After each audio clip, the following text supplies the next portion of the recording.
Okay, it looks like we're live, and I'm Dutch Hedrick of Rube's Good Brain Coffee, and I just want to introduce myself, let you guys know a little bit about me, where I come from, uh, and I guess I'll start with the fact that I started at Cup of Joe in Raleigh in 1993, May of 93, and I got that as a summer job, and I thought, well, I like coffee, but I didn't want to work somewhere where I liked the product too much because I did that before and found that I didn't like the product as much as I did before. So I got a job at Cup of Joe as a summer job washing dishes and realized, well, you know what? I actually like this a lot more than than than I thought, and I didn't think I'd ever get sick of coffee. I learned more about coffee than I'd ever known before, but we're talking about 25 years ago. So back then you had your Maxwell House and your Folgers, but you didn't have anything like robust or anything besides Robusta. You had uh, just the cheap stuff, and that's about it. And I got good at drinking the cheap stuff straight because at a certain point I just got a little fed up with putting cream and sugar in it all the time. Seemed like I was drinking a lot of coffee and it was taking up a lot of my time. And I like to do things efficiently, so I just stopped drinking coffee with cream or sugar.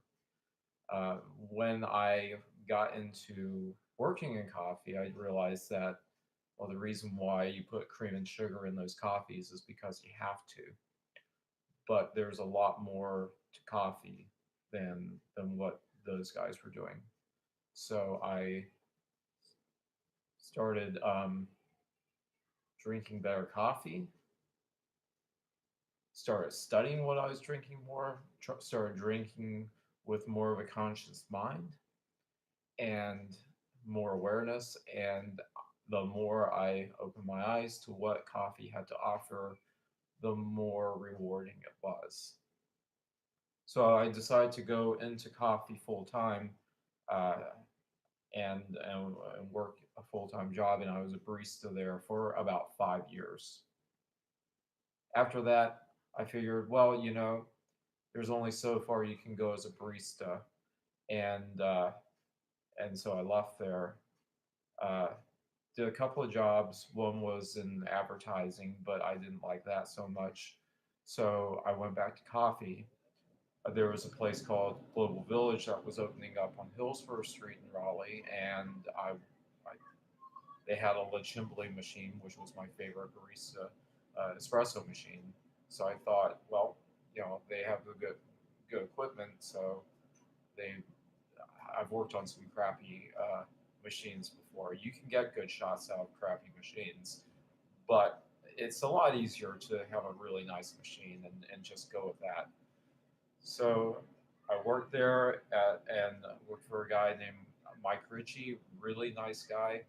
Uh, and he's helped me with a lot, not just in coffee, but also in life in general. He taught me how nice you could be to your customers, and they won't take advantage of you.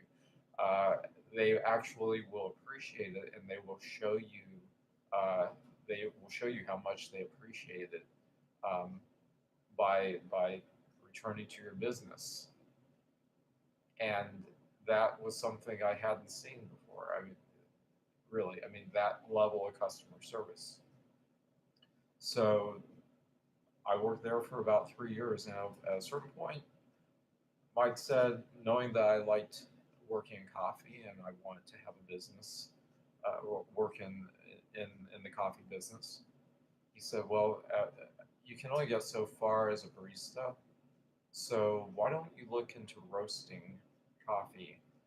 And so he recommended them to where he was getting coffee at the time, which was Counterculture Coffee, which I had never heard of them at the time. We're talking about 2003.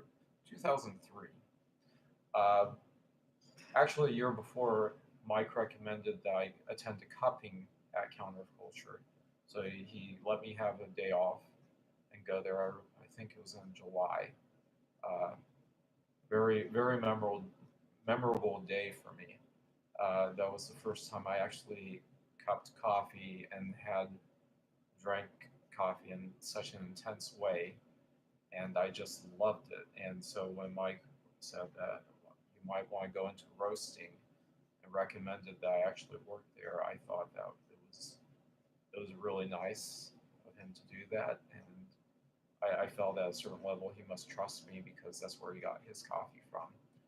So I went ahead and I interviewed for a job and I started working there and learned a lot about coffee. I worked with Peter Giuliano, who was at the time the Roasters Guild president, and all these people were new to me. I'd never heard of them before, but I really didn't realize how good of a place I was working at the time.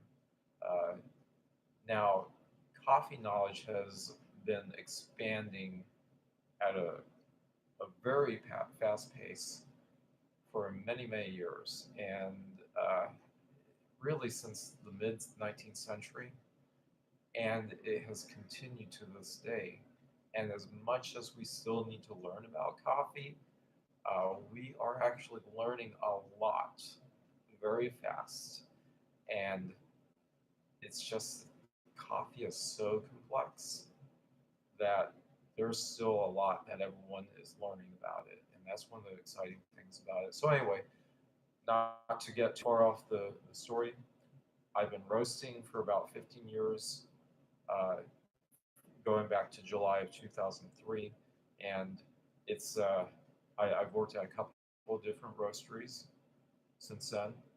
Um, and starting in 2018, I decided that I wanted to go ahead and start roasting on my own, and that's what I've been doing. And although I'm not where I want to be, I also realized that you're not going to get everything perfect right before you need to get everything going. Okay, get everything perfect. It takes funds, it takes resources, and I didn't start out with the bags I wanted. I didn't start out with a lot of things that I wanted. I did get a really good roaster though, and I did a lot of my, homework, did a lot of shopping around, and I found an ILEO Bullet R1 roaster. If you've seen my other videos, you've seen me do demonstrations on that, and I gotta tell you, I've worked on some of the best coffee roasters in the business, and so I was very spoiled. I wanted something that was really good because I didn't want a lot of hassles. I felt that I needed something I could use at home. So I looked at a hot top, I looked at Baymore, I looked at other roasters, and those they're good for what they are, but they're not going to give a professional roaster what they're used to. Okay, but they are great for what their prices are. Okay, and I want to have at least 1K capacity to roast at a time. And that's what the ILEO has. What I didn't know is that it has an induction heating system, it has an induction burner. And one of the things that's nice about that is, well, I'm used to gas roasting. And one of the nice things about gas roasters is it's very responsive to the roaster. Well, the induction heater is actually as responsive, if not more. I've seen demonstrations of induction heaters going up against gas burners, and the induction actually wins. It can heat up a couple of cups of water much more quickly than a gas stove. So it seemed to me to be a no-brainer, and so it uses probably a lot more energy in being able to churn that drum and less energy on everything else. Okay, than if you had gotten any other electric roaster. Okay, so I'm just going to end things right there. I think this is a good introduction, and I want to keep things short. So I'll just say it will really help us if you like this video, if you like our videos, if you subscribe, if you comment, share, etc., etc. All these things help this channel, and I hope to be able to communicate with you guys a lot more as time goes on. And hopefully, the equipment will get better. Just as the more people buy our coffee, the coffee will get better. It's good. I love our coffee, but I think that the more people buy and the more freedom we have to buy what we want, the better the coffee will get. And so I look at it as you guys are investing in me so that I can invest in you. Okay. And it's a very mutually beneficial thing. All right. That's all I have to say. Check us out at our Facebook page. That's where you can find our shop. And right now, that's the only place you can get our coffee. If you have any questions, give me an email at dutchroaster@gmail.com. That's dutchroaster@gmail.com.